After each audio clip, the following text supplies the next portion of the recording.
ایک کویشچن یہ کیا گیا تھا کہ پردے کا حکم معلوم کیا تھا کہ خالو سے لڑکی کا پردہ ہے کہ نہیں، اسی طرح پھپھا سے، ایسے ہی عورت کا بھتیجی یا بھانجی کے شوہر سے، اور اسی طرح سالی کا بہنوئی سے پردہ ہے کہ نہیں، کیونکہ کسی نے کہا کہ پردہ نہیں ہوگا کیونکہ ان میں آپس میں نکاح کرنا منع ہے۔ پھپھا سے تو مطلب سگا چچا ہوتا تو ایک الگ بات تھی، لیکن پھپھا ہے، خالو ہے، خالہ آج فوت ہو جائے تو نکاح ہو سکتا ہے، تو کیا حکم شرع ہوگا؟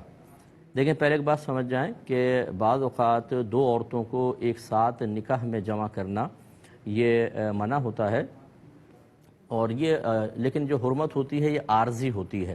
جیسے یہی خالہ خالو کا مسئلہ ہے، خالہ فوت ہو تو پھر خالو سے نکاح ہو سکتا ہے، اسی طرح پھوپھی فوت ہو جائے تو پھپھا سے نکاح ہو سکتا ہے۔ یوں ہی اگر سالی ہے، بہنوئی فوت ہو مطلب بہن فوت ہو جائے تو ایک شخص بہنوئی جو ہے اپنی سالی سے نکاح کر سکتا ہے۔ یہ حرمتیں ہیں عارضی، اور ایک دائمی حرمت ہوتی ہے، جیسے ساس ہوتی ہے کہ جب نکاح ہو گیا اگر بیوی مر بھی جائے تو ساس سے نکاح نہیں ہو سکتا، کیونکہ یہ حرمت ابدیہ ہے، ہمیشہ ہمیشہ کے لیے ہے۔ اب اچھی طرح یاد رکھیں کہ جہاں حرمت ابدیہ ہے وہاں پردہ نہیں ہوگا، یعنی ساس سے پردہ نہیں ہوتا، اسی طرح بہو کا اپنے سسر سے پردہ نہیں ہے، چاہے شوہر فوت ہو جائے۔ وجہ اس کی یہ ہے کہ سسر سے کبھی نکاح نہیں ہو سکتا۔ لیکن جہاں حرمت عارضی ہوتی ہے، یاد رکھیں، وہاں پر اگر فی الحال تو نکاح منع ہے، کیونکہ دو بہنوں کو ایک ساتھ نکاح میں جمع کرنا منع ہے، حرام ہے، لیکن یہ عارضی طور پہ آج بہن کا انتقال ہو تو دوسری بہن بہنوئی سے نکاح کر سکتی ہے۔ لہذا جہاں عارضی حرمت ہوتی ہے وہاں پردے کا حکم برقرار رہے گا، وہاں رعایت نہیں ملے گی، چاہے دوسری بہن ابھی نکاح میں ہے۔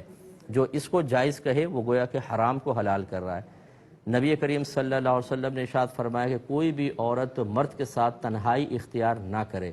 کسی نے پوچھا کہ یا رسول اللہ صلی اللہ علیہ وسلم، جیٹھ یا دیور کے بارے میں کیا حکم ہے؟ تو ارشاد فرمایا کہ یہ تو عورت کے لیے موت ہیں، ہمون کے الفاظ ہیں، ہمون کہتے ہیں جو شوہر کی طرف سے مرد رشتہ دار بنتے ہیں، تو یہ دیور یا جیٹھ، تو یہ تو سرکار نے فرمایا موت ہیں۔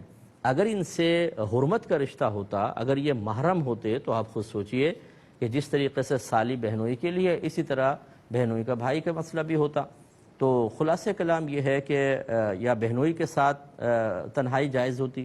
تو نبی کریم صلی اللہ علیہ وسلم نے یہ رشتے جو منع فرمائے ہیں، یہ اسی کی بنیاد یہی ہے کہ آپس میں ایک دوسرے کے ساتھ چونکہ دائمی طور پہ حرمت نہیں ہے، تو بہرحال یہ رشتہ قائم نہیں ہو سکتا ہے، اس میں احتیاط کرنی چاہیے اور پردہ ہی کرنا ہوگا۔